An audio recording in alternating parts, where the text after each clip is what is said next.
हमारे उत्सव प्राचीन काल से ही सामाजिक समरसता एवं सांस्कृतिक मूल्यों को बढ़ाने वाले रहे हैं। रक्षाबंधन इस परंपरा की सशक्त कड़ी है। रक्षा सूत्र में कितना मनोविज्ञान है, कितना रहस्य है, इस विषय पर आज हम चर्चा करेंगे। श्रवण नक्षत्र की वजह से आदिकाल में श्रावणी पूर्णिमा का नामकरण संस्कार हुआ।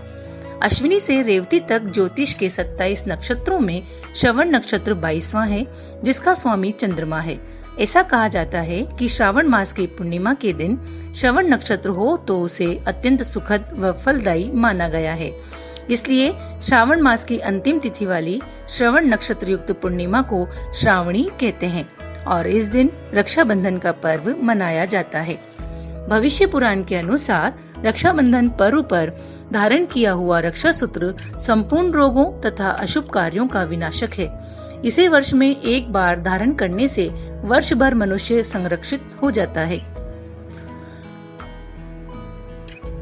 सावन के महीने में सूर्य की किरणें धरती पर कम पड़ती है। किस्म किस्म के जीवाणु बढ़ जाते हैं, जिससे किसी को दस्त, उल्टियां, अजीर्ण, बुखार, शरीर टूटने जैसी शिकायतें होती हैं। इसलिए रक्षाबंधन के दिन एक दूसरे को रक्षा सूत्र बांधकर तन, मन और मति की स्वास्थ्य का रक्षा का संकल्प किया जाता है। पुराणों के अनुसार श्रावणी नक्षत्र के प्रारंभ से भगवान विष्णु ने हयग्रीव अवतार लिया। तब से वैष्णव इसे हयग्रीव जयंती के रूप में मनाते हैं। इस दिन सामगान का प्रादुर्भाव हुआ था, अतः कला की देवी माँ शारदा का उत्साह पूर्वक पूजन कर रात्रि में संगीत का आयोजन किया जाता है। प्राचीन काल में वर्षा काल में यातायात सुलभ नहीं होने के कारण गुरुकुल एवं आश्रमों में अवकाश कर हमारे ऋषि मुनि ग्रामों, बस्तियों में रहकर प्रवचन, यज्ञ आदि धार्मिक कार्य करवाते थे। ऐसे समय आचार्य वृंद श्रावणी पूर्णिमा से स्वाध्यायरत होकर अधिक ज्ञान अर्जन हेतु कर्म करते थे, जो मार्गशीर्ष माह तक लगातार चलता था। ऋषियों द्वारा उपस्थित बंधुओं को रक्षा सूत्र बांधा जाता था।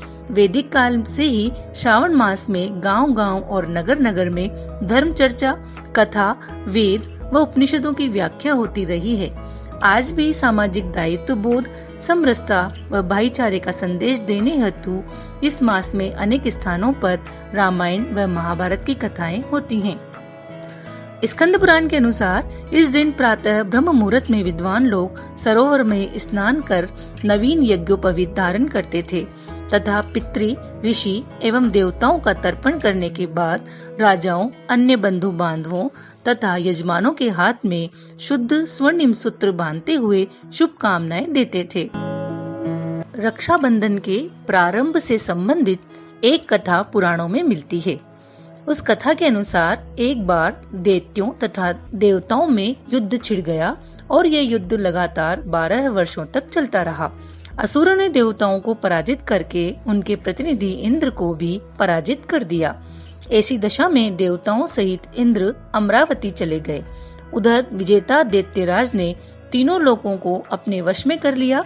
उसने राजपद से घोषित कर दिया कि इंद्रदेव सभा में न आए तथा देवता व मनुष्य यज्ञ कर्म न करें। सभी लोग मेरी पूजा करें। दैत्यराज की इस आज्ञा से यज्ञ, वेद, पठन पाठन तथा उत्सव आदि समाप्त हो गए। धर्म के नाश से देवताओं का बल घटने लगा। यह देख इंद्र अपने गुरु बृहस्पति के पास गए तथा उनके चरणों में गिरकर निवेदन करने लगे, गुरुवर, ऐसी दशा में परिस्थितियां कहती हैं कि मुझे यहीं प्राण देने होंगे। न तो मैं भाग ही सकता हूँ और न ही युद्ध भूमि में टिक सकता हूँ। कोई उपाय बताइए। बृहस्पति ने इंद्र की वेदना सुनकर उसे रक्षा विधान करने को कहा। श्रावण पूर्णिमा को प्रातः काल एक मंत्र के द्वारा रक्षा विधान संपन्न किया गया। इंद्राणी ने श्रावणी पूर्णिमा के पावन अवसर पर ब्राह्मणों से स्वस्ति वाचन करवाकर रक्षा का तंतु लिया और इंद्र की दाहिनी कलाई में बांधकर युद्ध भूमि में लड़ने के लिए भेज दिया। रक्षाबंधन के प्रभाव से दैत्य भाग खड़े हुए और इंद्र की विजय हुई। राखी बांधने की प्रथा का सूत्रपात्र यहीं से माना जाता है। एक ओर हिंदू पौराणिक कथा के अनुसार हजारों साल पहले राखी बांधने का प्रचलन शुरू हुआ था।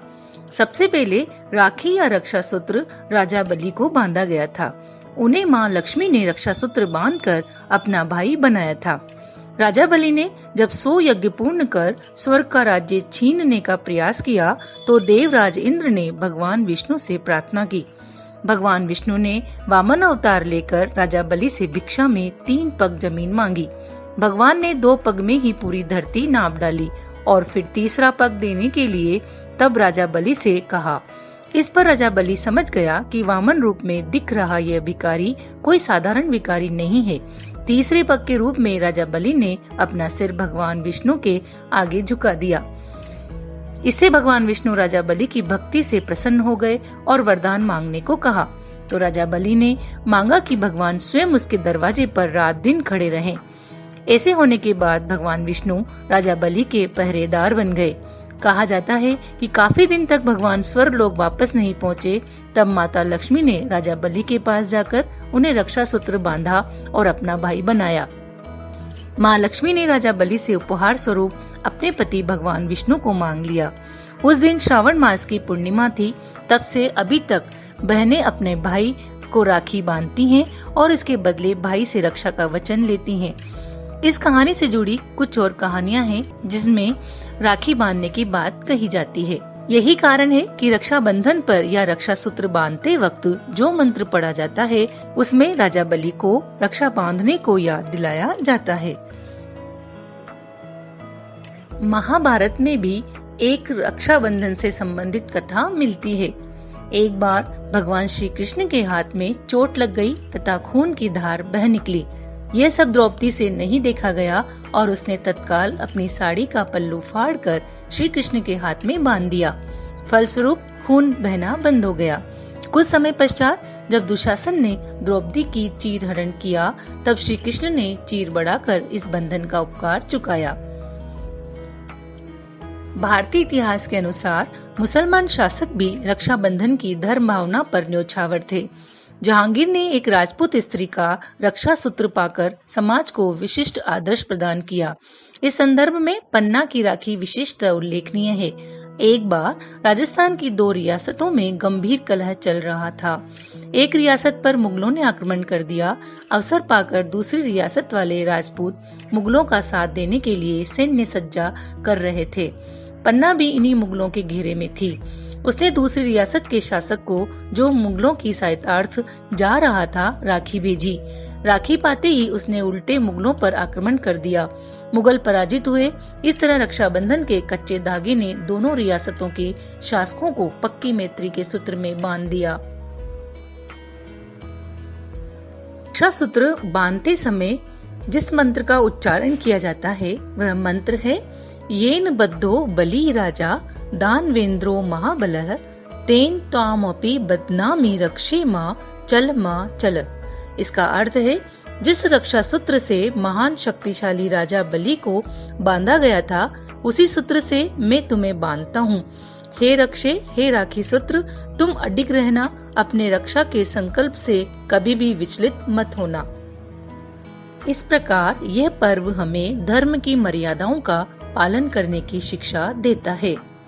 आपस में रक्षा सूत्र बांधकर रक्षा का संकल्प बहन भाई की कलाई पर रक्षा सूत्र बांधती है। कुल पुरोहित यजमान के इस प्रकार समाज संरक्षक वस्तुओं यथा लेखनी, तुला, शस्त्र के भी राखी बांधते हैं तथा परस्पर रक्षा का संकल्प करते हैं। प्रत्येक व्यक्ति में कोई न कोई बल होता है, यथा धन बल, बुद्धि बल, बाहुबल, दान बल, तपोबल, सतीत्व का बल, जिसके आधार पर वह संकल्प लेकर उसे पूरा करता है। इस प्रकार इन कथाओं से हमें ये समझने में आता है कि जो रक्षाबंधन आज केवल भाई व बहन का त्योहार बनकर रह गया है, सीमित हो गया है, वह केवल यहाँ तक ही सीमित नहीं होना चाहिए, अपितु इसका भाव सुरक्षा व सम्मान से जुड़ा हुआ है। रक्षा सूत्र बांधते समय हम इस वचन से बंध जाते हैं कि मैं आपके सम्मान का ख्याल रखूंगा और संकट में आपका सहयोग व सुरक्षा करूंगा तथा आप भी ऐसा ही करेंगे। रक्षा सूत्र बांधते समय 2 आत्माओं के मध्य संकल्प होता है। उसमें स्त्री पुरुष का भाव नहीं होना चाहिए और यह भाव पूरे वर्ष भर के लिए होना चाहिए। आज हम रक्षाबंधन को केवल एक औपचारिक त्योहार मानकर भूल जाते हैं कि हमने किसी को वचन दिया है कि हम उसके सम्मान की रक्षा करेंगे। ये सम्मान हम माता पिता, गुरु, पड़ोसी, मित्र, पत्नी, प्रकृति, राष्ट्र, किसी के प्रति भी कर सकते हैं। तो इस प्रकार ये उत्सव संकल्प लेने का उत्सव है।